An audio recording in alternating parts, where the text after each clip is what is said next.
use coupon code Climate Change Realty to get $30 off your first order from Nude Foods Market. Visit nudefoodsmarket.com today. Hello, everyone, and welcome back to another episode of Changing the Climate, a show where we talk about the changing world around us and how we can make it better. Brought to you by Climate Change Realty.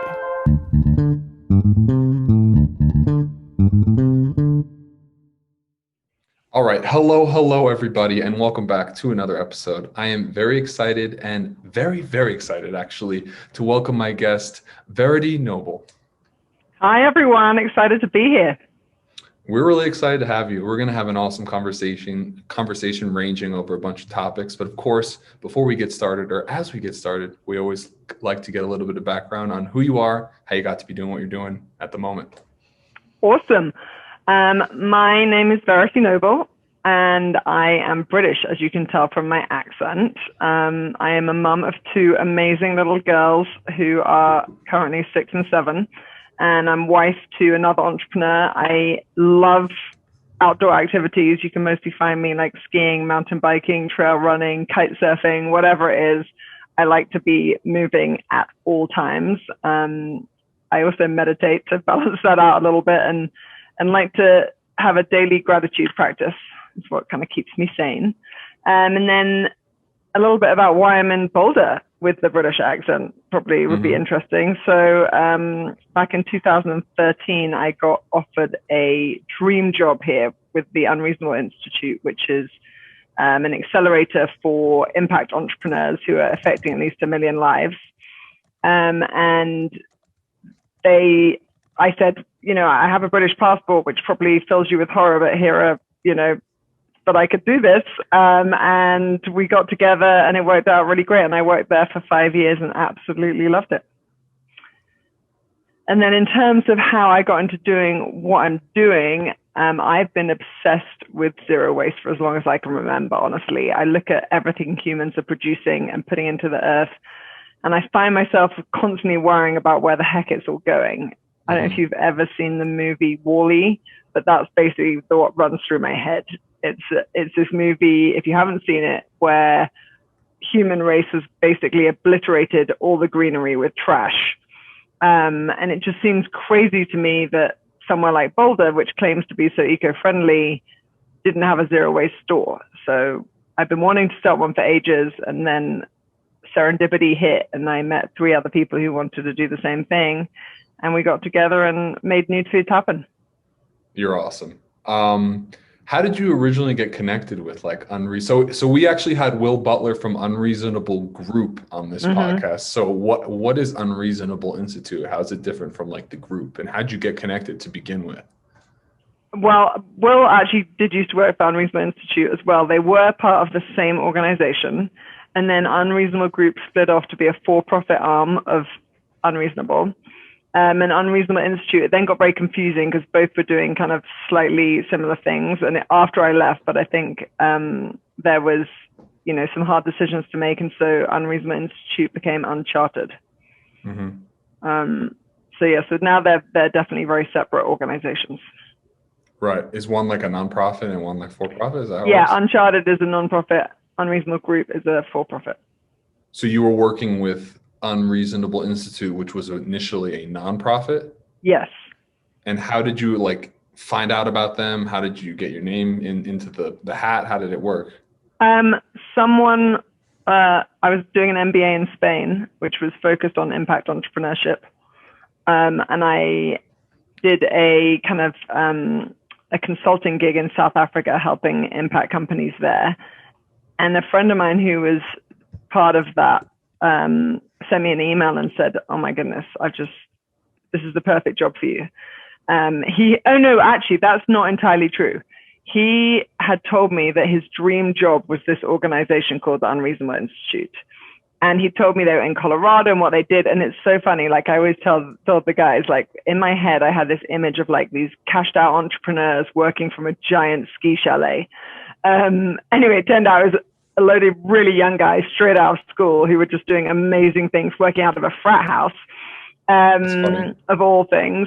And then somehow this job came across my desk, which was some kind of like program manager, or I ended up being VP of operations. But I think I started as program manager, and because I'd founded my own company, I had then done an MBA, specifically in impact, and my first company had been an events management company, it was a members club and events management. So basically all these skill sets combined perfectly to be exactly what they needed, which was, running this accelerator and kind of running all the logistics of housing a ton of entrepreneurs for 10 weeks. Very, very cool. So I want to dig into this zero waste topic a little bit and kind of talk about how it kind of became top of mind for you. Because I think, so I lived in the UK for a little less than half a year, and I lived in Australia for a while. The cultures are very similar. We've grown up with this idea that you just consume things and then you throw it into the bin and then it disappears. So I'm wondering, like, because you obviously grew up with the same kind of lifestyle in that sense as I did, and many of the people listening, when did you start to realize, hold on, this isn't like a black hole that leads to like another planet, like this is going somewhere? When did that kind of start becoming like top of mind to you? I wish I had a better story. Like, I maybe should make something up, because this is the question I always get. Like, I wish there was like this kind of turning point where I was like, oh my God, I can't believe it. But I think maybe I come from a line of maybe like people who don't want to waste anything, including time. Like, there's this, it was in here. It's maybe a bit long, but there's a saying basically that says, let me live every second of my life to the absolute max. And when I'm sleeping, let me dream so that I don't wait. And that's just me, like, so I don't waste a second. That's what I want to do. Like, I don't want to waste a second. And I think that rubs off in terms of I don't want to waste stuff. And seeing people just chuck stuff away.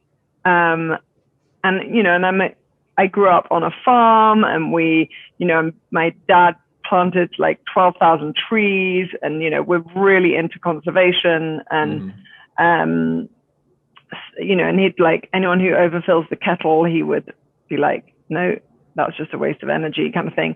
So I think that I maybe kind of, I don't know exactly where I came from, but it was really deep in me, and my parents are definitely like, they're really good at learning from me and really open to it.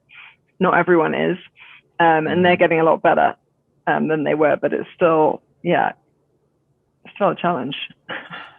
By the way, for anyone who's listening, I'm wearing my Pink Floyd shirt today. Pink Floyd, favorite band. I have a big soft spot for the UK. Obviously, I have a lot of friends in the UK. I dated a girl from the UK, but it's not that different from the US, I don't think. But we don't need to talk about that. What I do want to talk about is, what would like zero waste actually mean? We've talked about this a couple times in the show, but I want to hear it from you. Wow, what does zero waste mean? So I think there's no such thing as zero waste. It's just, and I mean, there's obviously that lady who all her waste in a year was like in a mason jar or something. I think if you have kids, if you have, sorry, my phone rang and it cut this off. No I can start that question again.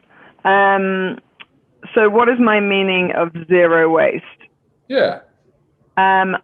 I think being zero waste completely is almost impossible. There's that lady who had the mason jar with, that's all her trash in it for a year, and it was a tiny amount. But I think if you have kids, or you have, I guess a pretty busy, maybe, in my case, more of an international life, like, all my family pretty much is in the UK, apart from my aunt and uncle and cousins who are here. I do fly back and forwards, and that's not exactly zero waste, but I'm not about to, swim the ocean or take a boat. So I think, to me, zero waste is doing the absolute best you can possibly do in terms of waste, and taking every opportunity to avoid waste where you can. One of the sayings that we have at News Foods is, don't let perfect get in the way of good.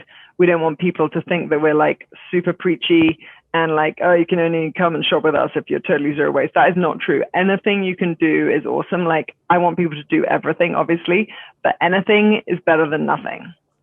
Yeah, I vibe with that so much. I feel like you can get so caught off in trying to maximize your utility and just be like the best you can possibly be, and it stops you from taking action today. So I think that's really Hmm. awesome. But what is Nude Foods Market? So, Nude Foods Market is very similar to a traditional grocery store. We the difference is that everything is offered in reusable containers. We provide local, organic groceries, prepared meals, which is huge for families, and a lot of household products. And for many people, we can completely replace the traditional store. So right now, what you can do is you can buy online and pick up in just 30 minutes, or you can get delivery, and we do deliveries on a Wednesday. And the exciting thing is we deliver by bike or electric vehicle. So even the delivery is pretty zero waste. And in just over a month, I'm not sure when this podcast is going to come out, but in September, we're actually opening our first brick and mortar store, which is both really exciting and really terrifying. Yeah. How did you come up with this idea to open this store?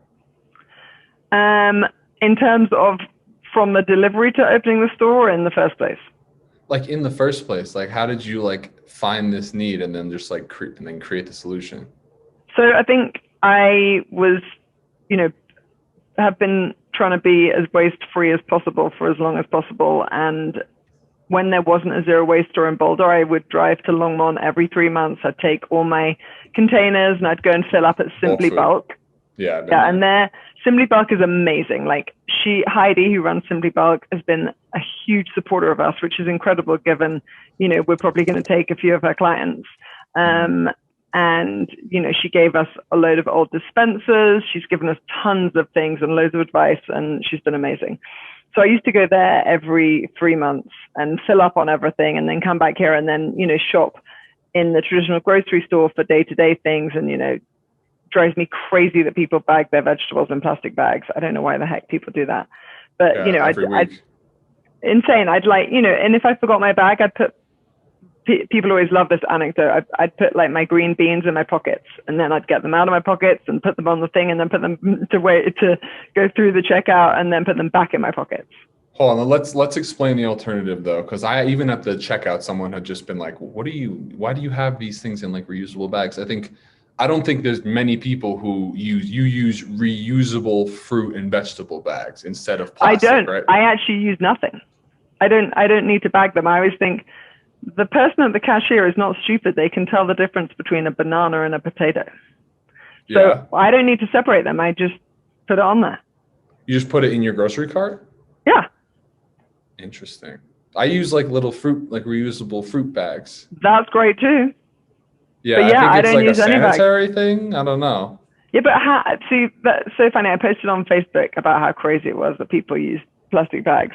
And someone posted back and was like, but it's not sanitary to put it in the cart. And I'm like, do you know how many people have picked their noses and touched your fruit and veggies before you've even, they've gone through a million hands before they even get to the display. You need to wash them when you get home. Like, the cart is the least of your worries. Oh God, I love this show. I learn something new every week. I love it. I'd never considered that. I don't know. I guess it made it easier to like take the stuff home. Yeah. I don't know, and have it separated. But yeah. I'm sure you just, buy from your own store now. But one thing I want to say about Simply Bulk before we move on from talking about that is they had this poster in that store that really stood out to me because I used to eat like a lot of peanut butter. And I think it said that like in America alone, there's 64 million plastic jars for peanut butter just in the US consumed every year. Whoa, that's crazy to think about. Honestly, I'm like amazed that it's only 64 million jars. Really? It says 330 million people. Maybe 640 million. I don't know. I don't know. If you think about it, like we'd get through at least a jar a month. And I think, to me, as a Brit, peanut butter and jelly sandwiches are like the most American thing ever. And what's so funny is that in England, I don't really eat peanut butter a lot. As soon as I'm in the States, I'm suddenly eating peanut butter all the time, even though like no one prescribed that I should do it. It's just like this thing. Yeah, I eat almond butter now. I love almond butter. Making me break out. But yeah, the organic stuff's so expensive. Well, we Anyways, do almond butter and Nude Foods, and it's yeah. incredible. And I think it was organic as well, right? Oh yeah, pretty much everything we have is organic. Very, very cool. Well, what does organic mean again? Oh, that's a great question. For us, it either has to be certified organic, which is a big hoop to jump through, or we work with a lot of local farms who are not certified organic, but they use organic practices, so no pesticides, no weed killer, etc. So they use natural products. Really, really cool. So, if I understand it correctly, you started 2 ventures before you started Nude Foods, right? Yes. One in the UK, and then was it simply Simple startup? startup. Yeah, so we'll talk about that a little bit later, but I'm wondering what your experience starting 2 companies, what you've learned from those two, how that you've kind of helped you start this one. Great question. So I think the biggest thing that I've learned is having 3 other incredible co-founders is a game changer. Interesting. So my first venture, I was a solo founder, and that's a lot of work and a lot of pressure on your shoulders because, I had an amazing team of people there, but it's hard for people to care as much as you do when they're not a founder. Mm-hmm. And then the second one I started with my husband, which was definitely more fun to have another person to bounce ideas off. But then with 4 co-founders all working at maximum capacity, the speed at which we get stuff done is incredible. And the best thing of all is that no one has to do what they don't want to do. So we have 4 very different skill sets. We go on great, but 4 different skill sets. And each of us looks at the other person's job and is like, man, I could never do that. Mm. And yet each of us loves what we do. So it's amazing. But equally, I have advised a lot of startups over my time. Like I mentor a few different places. And one of the hardest things is having multiple co-founders. So it's like this double-edged sword. If you get the right co-founders, it's game changing. If you don't, it can be the source of a ton of drama. Right. So what's your role in Nude Foods right now then? I am kind of on the customer experience side. So I do all the customer communication, working out what their experience is like for ordering and delivery, what their experience is like in the store. I do all the marketing. And then, there's a lot of kind of strategic things that we all do together and we just kind of split that up. So, a lot of the HR I do, so hiring people, onboarding them. And then Rachel runs all the sourcing and operations side of things. She's a total powerhouse. Jimmy is incredible because he was a builder before he co-founded Nude Foods. And we were like, how's that going to translate? And then, of course, we decided to open a store and he has run the entire project like a total champ. I mean, amazing. And then Matt is, we call him Old Matt because Matt and I are the same age. And we've got two Matts in the company. And Matt and Jimmy and Rachel are kind of the younger ones. And then Matt and I are the old farts. So Matt and I bring kind of a little more gray hair to the table, I guess. So he's got a commercial kitchen, and he's, he's done a lot of jump through a lot of the hoops that we need to jump through in order to get, all our certifications, etc. So he does, the accounting and finance side of things, and we always joke he does the things that no one else wants to do, and he does them with great joy. So are you currently only servicing the city of Boulder at the moment? Yes, for delivery, and then pick up. We get a lot of people coming pick up from further afield. Oh, cool. So where is this new physical store going to be? It is Walnut and 32nd Street. Okay, awesome. I'm gonna come check it out. Yay. Any idea when it's gonna open up? I hate to put a specific date on it, but let's say mid-September. Oh, okay. So that's soon. Yeah, it's happening. We just painted the refrigerator last week. It's crazy. Nice. What are you guys' plans for expansion? Actually, before we talk about that, I want to know what it was like to get started. The company started last year, right? In 2020. Mm-hmm. So what was it like getting started during, one of the craziest years ever? I can attest to that story as well. Yeah, I mean, that was kind of crazy. We kind of met I think, late 2019, started having regular meetings in early 2020 with a view to opening a very kind of, I guess, quick and dirty store in June. We had a space. It wasn't particularly amazing, but we were going to test out like opening a store in there. And I think even we were going to do it probably like a bulk store, like with refillable, you bring your own containers and refill.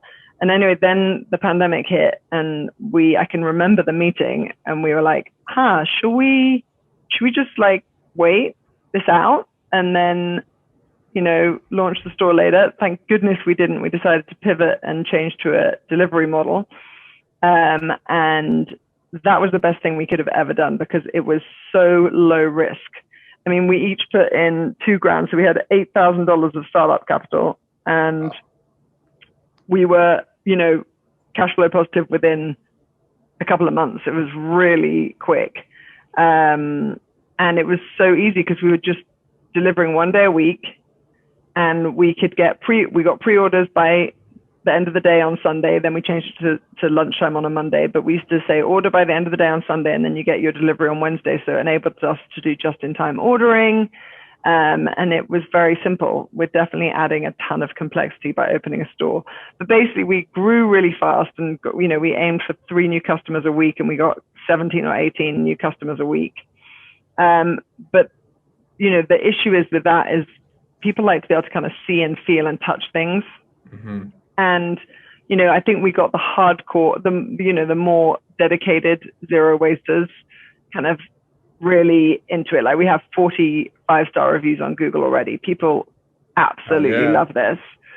But in order to reach the masses, which is what we want to do, we want to make being zero waste completely easy, simple, like going to a traditional grocery store. Basically, we want to make it a no-brainer. So that's when we decided that we were going to open the store. We were kind of keeping an eye out for a location, and then this perfect one came up. We were like, should we do it? Should we not? Should we do it? Should we not? And we did it. Cool. We're doing it.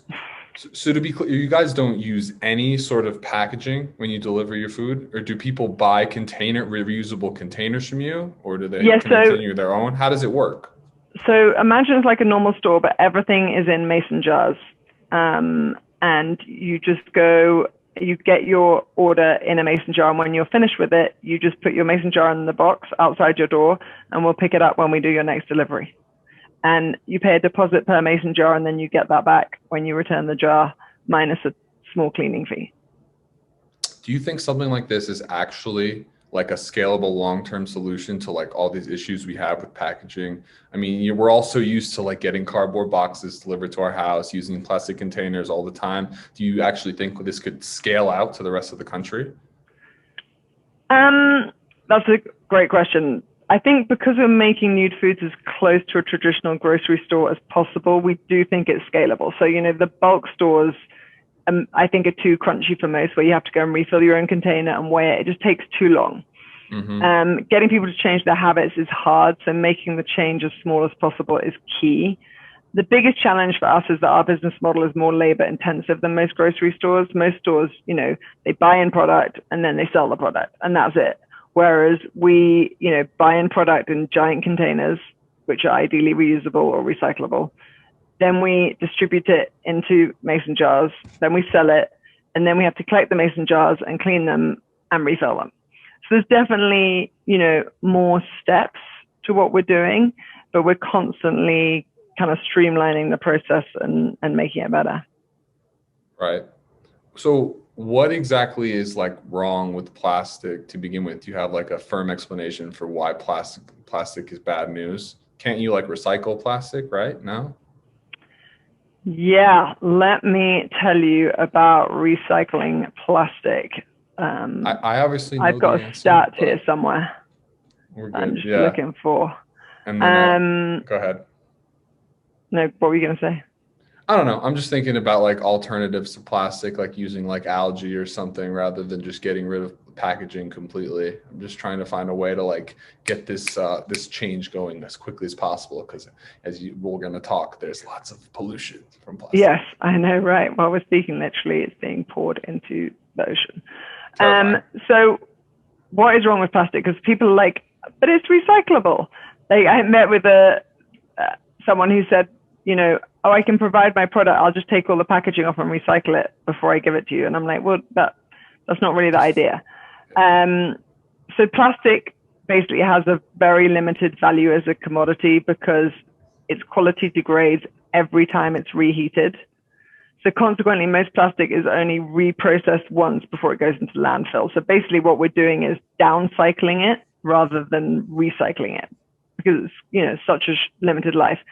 Plus, countries like the US and the UK and the West actually don't have the ability to recycle here all the plastic that we're producing. So what they do is they package it up, and traditionally it was being sent off to China because China was like this big, they were taking all this recycling and apparently recycling it. But China recently closed its doors to foreign waste. And so it's going to, it's going to Malaysia, it's going to Thailand, and a Greenpeace documentary showed that much of it is then either burnt or dumped. So basically, what does dumped mean? Like into landfill, into the ocean, just into massive, trash sites. So the best thing we can do is to not use plastic at all, because I just don't think there's any guarantee that it's being recycled anyway. And even if it is recycled, it can basically happen once.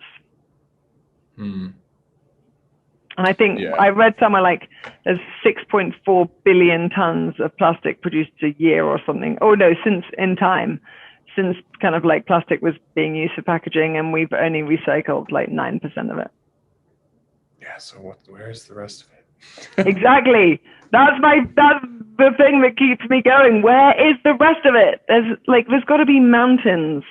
It's terrifying. Like I'm just terrified. Like when the trash truck just went past my house, and we put our trash out like once every month because we just don't produce any trash. Sweet. But I've been remodeling, so there's been a bit, and I just saw it go into the back, and I saw all the other stuff, and that is where my heart is like gripped with fear. Like, where is this going? Yeah. My children are screwed, and not many people seem to care. No, we're gonna be good. We got it, Verity. We're gonna really come up with some solutions. We got it. Well, I want to ask you about what you think are some of the most compelling solutions to problems like this. Like, do you think that business people are the ones who can kind of solve these problems while still making profits, or are you more on like the government side? I know we all have to work together, but I wanted to hear what you think about, because obviously you worked with Unreasonable, who's focused on using businesses to solve these BFPs, these big problems. So I wanted to hear your thoughts on using the free market to fix these systems and clean stuff up while still making money. Yeah, I think it's a combination. I'm super into the for-profit model because that's, my background. I think the for-profit model is going to solve these issues best in a capitalist society. And if it doesn't make money, if it's not self-sustaining, it can't grow as fast as possible. Nonprofits definitely have their place, and they address those issues that businesses haven't yet found an opportunity to do something in. But I just feel the for-profit approach can speed things up. However, you just mentioned government, and I think they have a huge responsibility to legislate. We were talking this morning, like, the government is now forcing people to get vaccinated, which I personally think is awesome. Slow down. What was that? Maybe not forcing, but no, they're saying government employees need to be vaccinated. In the US. In the US. Something like, I can't remember. That's not really the point of the story, but they can legislate for certain things, right? And they could do it quickly. Like in COVID, they had a mask mandate, and that was really fast. And they had to do all these things quickly. We're in this climate crisis. Why the hell are they not legislating to make changes? Like ban single-use coffee cups, like just like aggressively force people to change, because unless people are forced to change, they're not going to do it, because they can't see, like, trash is just taken away. Like leave everyone's trash out for a week, and it would scare the crap out of people. Yeah, I've heard that one before. But the difference with like What about someone who says that the government doesn't really have a place to be telling them what to do in their day-to-day lives? For example, they can go to the store and choose the zero waste coffee cup or the cheaper plastic one. At least they have a choice in the free market, but when you're legislating something, you have no choice. What about someone who doesn't want to give all the power of what they do in their day-to-day life to the government? How can we get those people to work with us on these issues? Well, I guess She's like, it's a crisis. It's too late. We need action now. Yeah, but I guess it's a bit like, stopping at traffic lights and driving on the right side of the road. And, there is legislation for things that save people's lives. And this may well be something that saves people's lives. Like, it's just a longer term issue rather than so immediate as driving on the wrong side of the road. Yeah, no, I like that response a lot. And I appreciate you sharing your thoughts. I just want to know what it's like for you with your personal experience. It sounds like you've been you're interested in like free market capitalism, but you've been trying to create businesses that make you happy rather than going into like financial markets and trying to make as much money as possible. So how has that led you to like have a happy and successful life when it comes to like focusing on passion rather than like sheer income generation? At least that's the gist I get from your career. Yeah. No, that's great. And I think that's absolutely right. Yeah, I think often, well, I don't know. That's a hard question to answer. I don't feel I could ever do anything else other than follow my passion. I think if money was my passion, I'd follow that. And that would be my kind of Well, first that's an endless thing. road. Right? And I mean, my husband and I were talking about this at the weekend. And like, how much is enough? At which point do you say, okay, I have enough? And my theory is that you always have enough, right? You find a way I mean, you can't always find a way of making it work. As we live in Boulder, we come from an incredibly privileged position in Boulder. It's or in England and the US as well. Yeah. Exactly. So small percentage. It's just, we're this, that's why I'm always telling my kids, like, you're in the top 0.1% of, you don't know how lucky you are. Right. And so it's just, it's something I've done. And I kind of feel like if you're doing something you love, the money can follow. And we've been very lucky in, luckily had, these successful companies and made some good investments, a lot of them in vegan foods, actually, vegan food companies. And so, I have a sustainable lifestyle that enables me to,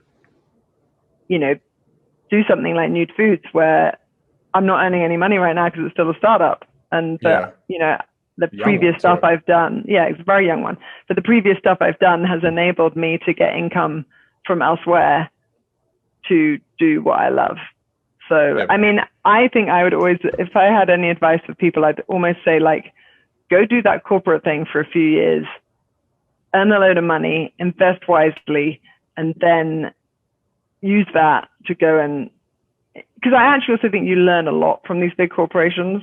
There's a lot to learn from going and working for a company that has grown from once a startup to now, $1 billion organization or whatever they are. And it's good to have that base. But I mean, I also know people who do startups that live on $50 a week and they can survive. Hopefully I can get there soon. Yeah. Just keep limiting. Tell me about your experience starting your previous company, Simple Startup. What was it? Simple Startup, finance and accounting company. So my husband is a finance whiz, and so Simple Startup was really his baby. He just happened to be like, he was like, I need a kind of marketing, customer experience, like a strategic co-founder. And I was still working for Unreasonable at the time, and he was like looking around for this, and he was sort of like, you know what? It's kind of this description of what I'm looking for is kind of you. And I was like, oh, okay. So I have no interest in finance and accounting, if I'm honest. And I was like, do I really want to do this? But actually, what really piqued my interest was he's an incredible teacher as well. Like, no, he's not a teacher, but he is very good at teaching people, and he helped me understand kind of the intricacies of financial modeling, everything. And that inspired me to actually be the person at Simple Startup who could do a translation between the finance experts that we have and entrepreneurs, because, I'd been, I'm not a finance expert, but I was able to kind of get the inside track and then translate that and make it really accessible. Because I think that what scares a lot of entrepreneurs or wannabe entrepreneurs is the financial side, and understanding, like, how do I read a financial statement? How do I plan out my business financially, etc. And so Simple Startup has got, it's a different kind of impact, but, they work with a lot of impact entrepreneurs. And the whole idea is making it really easy for awesome companies to grow.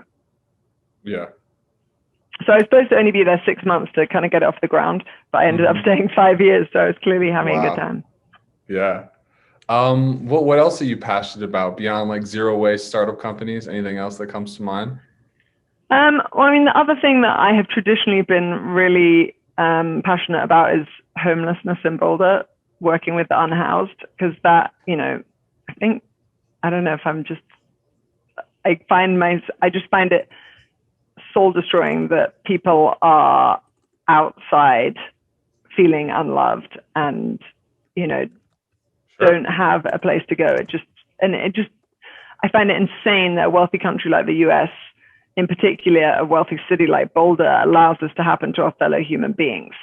Not only do we let them be unhoused, but we also kind of criminalize it. People aren't even allowed to cover themselves with a blanket. So if a homeless person in the middle of winter was on the side of the street covered in a blanket, they could be ticketed. Right. And have to pay. Yeah, but I mean, I think they're pretty unenforceable tickets, honestly. I've got to admit, I haven't been super involved in homelessness probably for the last 6 months since the winter. Yeah. But for the 6 months prior to that, I did a deep dive into the issue. I spoke to every person I know. I made a video actually with a friend about homelessness in Boulder, and I talked to a lot of the unhoused community in Boulder. And I've got to say that all I have met with is awesome people, like kind, friendly, grateful. You see a lot of vitriol on Nextdoor about the crime and all this other stuff, but I've honestly never met anyone who wasn't super kind. I have a blog post about it somewhere, but I had great experiences, and there's an amazing lady who runs a nonprofit called Feet Forward in Boulder, and I actually bought her a car. So I figured that lets me off the hook of doing much for a few months while I focus on Nude Foods Market, because I hope I'm having an impact, through her. And actually what I learned through my deep dive was, this is such a hard topic to understand. Like, I could not get my head around it at all. Yeah. I spoke to CEOs of homeless charities. I spoke to homeless individuals. I spoke to, all sorts of people, and there isn't a clear solution at all, which is what makes it so hard, and particularly hard for someone like me who's kind of like action oriented. Like, I know I can find the answer, just need to work harder. Oh God. So yeah, it's really challenging. Yeah, it's a really complex problem that we've been dealing with for decades. Yeah, I'm obviously not one to talk about it. I'm no expert when it comes to homelessness. Obviously, I work with people who are buying homes every single day, so I'm kind of on the opposite side of the spectrum. But it's just like a symptom of a deeper rooted problem in society, and it's hard to come up with these solutions to these big problems. But it's awesome to have people like us trying to work on stuff like that all the time, or at least having it be top of mind. What do you think about a universal basic income? Just wanted to throw that in there, because I feel like that's like a solution to a lot of huge problems. It's like I don't really believe in equality of outcome, but equality of opportunity sounds okay, I think. I think that sounds amazing. My concern is that then we'd just see inflation, and that universal basic income would end up netting out to zero, because everything would just kind of become more expensive because more people could buy it. And therefore, people on the universal income would be almost the same as if they had zero. I mean, that's just I've never thought about that before. That's just what came into my head then. Fair enough. But I think it'd be a great idea. But I think, what everyone worries about is, people just doing nothing and taking from the state, etc. I think mental health is probably the key place that we could start. Terrible. Yeah. Because everyone I spoke to, they were all lovely, but there was definitely mental health issues among many of them. And that's what I find so hard about it, because it's basically like putting a load of 5-year-olds out, leaving a load of 5-year-olds out on the street, because a lot of the people I spoke to have, you know, mental health issues that really leave them pretty vulnerable and with an inability to get help. So, you know, there's a guy called James who is, he has MS and he's in a wheelchair, and he's hard to understand because of his MS, and, you know, just has a lot of challenges, and he's homeless on the streets. I mean, how do we let that happen? That's what I'm just mind boggled. Like, someone who literally cannot help themselves. He can't work. Like, yeah, you know, it's complicated. It's I don't know. I don't know what I mean. Honestly, I have a lot of things I could say to that, but I think like it would get us into this deep conversation about the way society works, human nature, the wild. But I think it is top of mind with a lot of people, especially after this pandemic.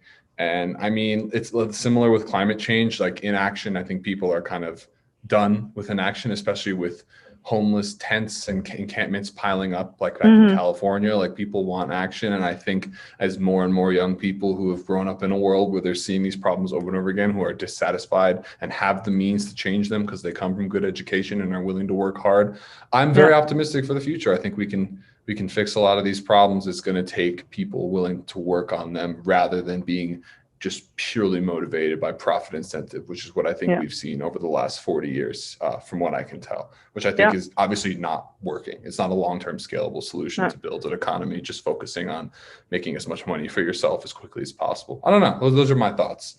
Yeah, I agree. Yeah. All right. So at the end here, I want to talk about something we haven't talked about on the show at all. And I always try to avoid talking about, because I always get ostracized or whatever. So I eat a fully plant-based diet. Verity, you're also completely plant-based. So I want to hear your kind of testimony on why you decided to go vegan, as you would call it, of course. Yeah. Oh my goodness. There are so many benefits to being vegan, or eating plant-based is definitely the more politically correct kind of version these days, because vegan, I think, is kind of more of a way of life, whereas plant-based is a way of eating. I'm probably more on the vegan scale because I'm pretty outspoken about the whole thing. So it's been proven over and over again that it's better for your health. Like, I read this book called, what was it called? Oh, How Not to Die. And it was this really thick book. It was huge, like There's really a website, thick. The doctor or something, yeah. Yeah, anyway, like, but the book was massive, and I actually read the entire thing, which was quite impressive, actually, because it was enormous. And I could have written the book in 2 words: go vegan. I mean, literally, study after study proved that being vegan is healthier, it's better for you, etc. And for myself, I've totally proved that. Like, I mean, I've always been healthy, but now I run faster. I can knock out Super Batasso on my mountain bike twice a week, like, no problem. Like, it's just easy. I'm in the best shape of my life at 42. I never had like skip big breakouts, but I just never get a spot now. Never, like, since going vegan, never. And, then, the reason I turned vegan was the animal impact, honestly. Just the thought that my desire for something tasty, because don't get me wrong, meat is freaking delicious. Sure. I'm not discounting that. It is absolutely delicious. Fish is delicious. Cheese is delicious. Vegan cheese is super. They're trying, but I haven't found anything that's really good at replicating it yet. But the idea that something that I just enjoyed a little bit more than something else was going to put another being's life through absolute hell was just like, I couldn't do it anymore. And particularly, I think after I went vegan after having children. And as soon as I had babies of my own, I was like, how can I eat someone else's baby? Like, it just seemed insane to me that we do that. And yeah, so anyway, and actually the last thing is, of course, the environmental impact. I think we can only feed 9 billion people on our current diet, but if everyone went plant-based, we could feed something like 13 billion in the world. So, and it produces, there's so much water that goes into producing an animal, and so much grass. You could just, eat the plants that it's eating, and you'd be fine. Like, cut out the middleman. Why do you think people get so pissed off when you say that you're vegan? Oh, I know exactly why. I think it's called cognitive dissonance. It's where they know that what they're doing, they tell themselves certain stories to make it okay about what they're doing. They disassociate the meat that they pick up in the supermarket from the cute little lambs that they see at the farm at the weekend. We call it beef and bacon and, all different names for a lot of things. Whereas I get my kids, if they want to eat it, they have to call it pig or cow. That's funny. And, my kids do eat meat sometimes. Like my little one, my God, apparently she's with my parents at the moment, and she put away a 6-ounce steak the other day. I'm like, she's 6 years old. What the heck? Well, she's not with me. She's getting her meat on. And I'm open to that, but I equally, I haven't shown them some of the more scary kind of evidence yet, because I think they're too young to see a lot of those things. But as soon as they hit an age where I think they can handle that, they're going to be seeing those, and hopefully, realizing that their taste buds don't deserve another animal's pain and suffering. And equally, vegan food is delicious. Like, there is so much, and my taste buds have changed since being vegan as well. I now find things so much more flavorful and tasty. It's amazing. So we've been vegan, I think, the same amount of time, right? It's like 6 years.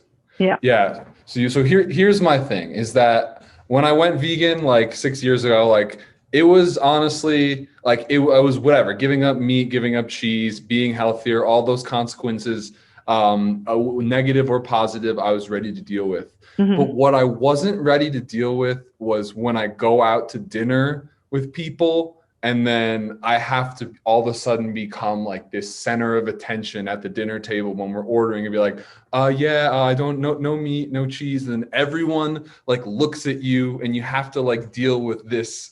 Like, I'm like, I don't even care. Like, I'm not even that picky. Like, I'm just here to like have a good time. And everyone's like, oh, he doesn't eat this, he doesn't eat that. You got to make sure you take care of him. And I always tell people, I always just like, don't bring it up until like the last minute, and the waiter comes and it's like, oh, by the way, can I just get like just the vegetables, please? And everyone's like, what? Like, but when I first started, it would be like, I'd be like this center of attention, and everyone's like, got to make sure you take care of him. It's like, I don't want to be taken care of. I just don't want to eat the freaking meat.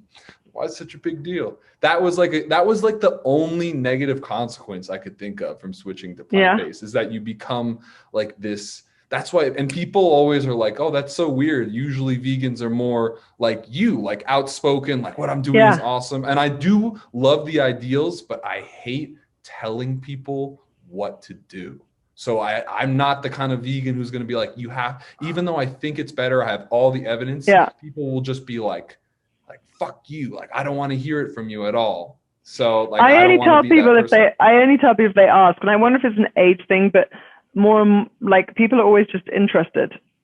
I think in my experience, and they don't. The only argument I hate, and my husband uses this argument, so I really hate it. But he says, "Oh, why do they call fake meat by the same name? Like, why do we have like vegan chicken and And I'm like, because a lot of vegans used to eat meat and they enjoyed it. So they're trying to recreate the experience. It's not that I hate the taste of these foods. I love the taste of those foods. They're incredible. I mean, God, as soon as they do a lab-grown steak, I'm eating it. I cannot wait. It'll be delicious. But yeah, there needs to be a frame of reference. But most people are just really interested. And actually, more and more of my friends, so many of my friends actually, are now eating so much more plant-based. Like actually one friend that I did a challenge with her, and I was like the coach, and she got together like 12 people and they did a 30-day vegan challenge, and she's been vegan ever since, and that was That's 2 or 3 years ago. And then my family eats mostly plant-based now in England. My best girlfriend from school, like it's amazing the number of people, like they might not have a great conversation with you that first time and be like pissed off, but you have put a seed of doubt in their head, and that seed will grow. Well, first off, you live in Boulder, so there's a tendency towards that. Yeah, in regards to putting a seed in people, I love to lead by example. Like I'm not telling everyone to go donate 50% of their commissions. I feel like there's no need for me to say anything. I'm just going to do what I'm going to do. And if you guys think I live a successful life and you want to be successful, you emulate people you want to be like. Yeah, but I agree. Number two, don't you think a lot of those like plant-based meats are like unhealthy? Like they're made out of like seed oils and stuff. Yes, absolutely. I mean, I don't eat them very often, but I like plants. Like I agree. I'll eat as many of those as I can, but often I was more talking about like the descriptions of them. Why do they need to call vegan food by the same name? It's like okay, yeah. Fair enough. I mean, I'll have a Beyond Burger every now and again, but not too often. I prefer to keep it like it. I mean, cooking can get challenging, or like just actually cooking for 2 kids and a husband can get really challenging, particularly when 3 of them are not vegan. And I only really cook vegan food. So that's always a challenge. Trying to make it, because I think everything's delicious, whereas they are a little more picky. Sure. And everyone's going to be picky. So that's why I'm thinking about, I would love it if like lots and lots of people adopted this plant-based diet, but I can't think of a realistic way to at least to speed up the adoption, because obviously it's growing in popularity every single year. People being aware of the necessity of, using less emissions and eating less meat, it's all really, really important. But like, I don't know how to strategically, I refuse to be the person to force someone to do something. So I'm always trying to come up with creative ways to incentivize people with better options to make smarter decisions. What do you think about that when it comes to like eating plant-based? I think if everyone ate plant-based, there's so many like solutions out there, but it's the adoption is always the problem. It's not the lack of solutions. It's the fact that we have free choice. So yeah, I don't know. I mean, honestly, I'm all for like scaring the crap out of people. Like I'm the activist who will stand there with a TV screen showing people what a factory farm looks like. What does this animal look like? Look at this cow crying for its baby because it's been pulled away from it after 2 days because, hey, the baby doesn't get the cow's milk. We get the cow's milk. Like, and also, why the hell are humans drinking cow's milk? It's for cows. Yeah, it's baby calf feed. It's made for cows. To fatten the calf. Yeah. And people wonder why they're overweight.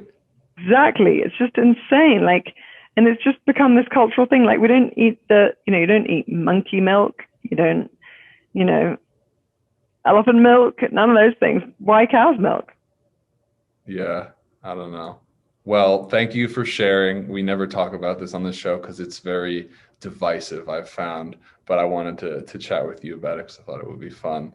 But I guess my last question I always love to ask people is, what advice do you have for young people who are passionate? Specifically you, what advice do you have for people passionate about starting their own impact business? I would say make sure the business model works. That's a good one. Because, if you're just focused on the impact, you're not.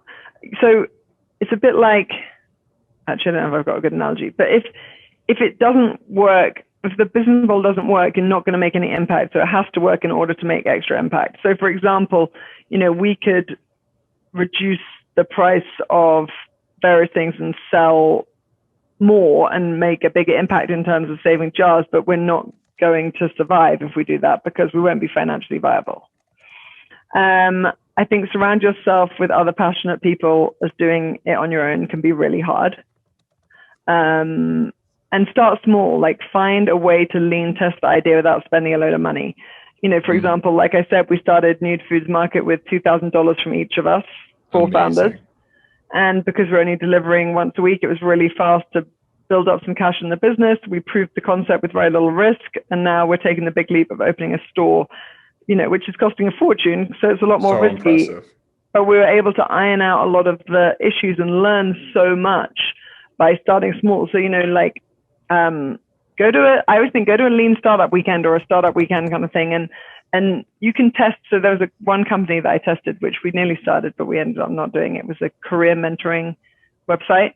And we literally went for a weekend and we built a kind of fake website. We spent $50 on Facebook advertising, and, we measured. So you got clicks. Exactly. We measured people's involvement by clicks or by if they gave us their email address. And you can't go around and do the old way was go do a survey and ask your customers will they buy from you, because people, what they say and what they do are two very different things. So if someone says, yeah, this is a great idea, I'd definitely buy that. Yeah, that means nothing. Go and see if they will actually, click on a product on a fake website. And people don't tend to mind. Say, hey, we're just, maybe the page pops afterwards saying, hey, we're just testing the demand for this product. We'll email you as soon as, we've produced it. Mm-hmm. Right. And then advice for people who are interested in propagating zero waste, plant-based, low carbon footprint. I call it ideologies or just, movements, and advice for them. Get that stuff out there. I think just every opportunity you have to not put something in the trash, take it. So, for example, we are just moving back in after a remodel, which is a lot of trash, but I literally followed the painters around and don't use that, do use the, all that stuff. And of course, it takes me twice as long to do everything, because instead of just chucking it in the trash, I'm, posting it on Facebook. There's these great groups called Buy Nothing groups. And there's Buy Nothing Boulder North, Buy Nothing Boulder South. And you'd be amazed at what people would take off your hands. While we were even having this conversation, someone just came and picked up a lovely scarf from outside my house, which I posted. I didn't need it anymore, so someone else can enjoy it, right? And then someone else was later picking up this Lush shower gel that I didn't use, and they're dropping off a hairbrush that they don't need anymore. And, it's just you can find a lot of stuff just that people don't want anymore, or give it away to people who do want it. And it's just a great feeling. I actually love giving away this stuff. Totally. Or, sell it. There's also Boulder Babies Free Swap, which is amazing for kids stuff, so I just got rid of all my kids' outgrown clothes yesterday. And then what else? Obviously shop at Nude Foods. That's a great way to be zero waste. Or, shop in bulk, take reusable bags. Don't put your groceries in don't put the produce in the bags like we were talking about earlier. And bike. I bike everywhere. I have an electric cargo bike. My two kids go on the back. It has, I did it before it was trendy, and in Boulder, everyone has one now. But, I've had mine for 5 years. We have one vehicle, which we hardly ever use, and we bike everywhere. And I've been doing, in London, when I was there, I lived there for 10 to 15 years, about 10 years ago. And we biked every day. And we actually used to have a sign on our door that said, if you think about taking the car, just don't. Because we always regretted it, especially in London with the traffic. But whenever I get in my car here, I just feel bad. I could be out cycling in this, especially in Boulder. I mean, the weather's freaking gorgeous. Just be careful, because people use their phones, which is a whole other thing that I will get on my high horse about. In England, it's illegal to touch your phone while driving. Here, people are freaking texting. It's ridiculous. Huh. Yeah, get on your bike. Or get walk, on the bike. or just, don't drive. It's just driving's kind of depressing. Fair enough. Well, Verity, it's been a pleasure having you on the show. And before I let you go, we got a coupon for your company, right? For people to buy some stuff. You get to choose what the coupon code is. Okay, I get to choose. We're going to make the coupon code Climate Change Realty, and it's going to be at the beginning of the podcast as well. Perfect. So they're getting it now, and they're getting it in the beginning as well. Great. So Climate Change Realty, use that at www.nudefoodsmarket.com. And if you use it at checkout, you will get $30 off your first order. Usually I only give $20, but this has been so fun. I'm going to do $30 off your first order. $30 off your first offer, zero waste, amazing products, mostly organic, mostly plant-based foods as well. I'm going to try it out this coming week. Verity, it's been a pleasure having you on the podcast. Thanks so much for joining me. Thank you. It was so fun. No worries. All right, everyone. And we'll see you next week. Have a great weekend. Thank you so much for tuning in to another episode of Changing the Climate, the official podcast of Climate Change Realty. If you are very passionate about these issues and you know anyone considering buying or selling a home anywhere in the USA, then please visit ccrboulder.com today.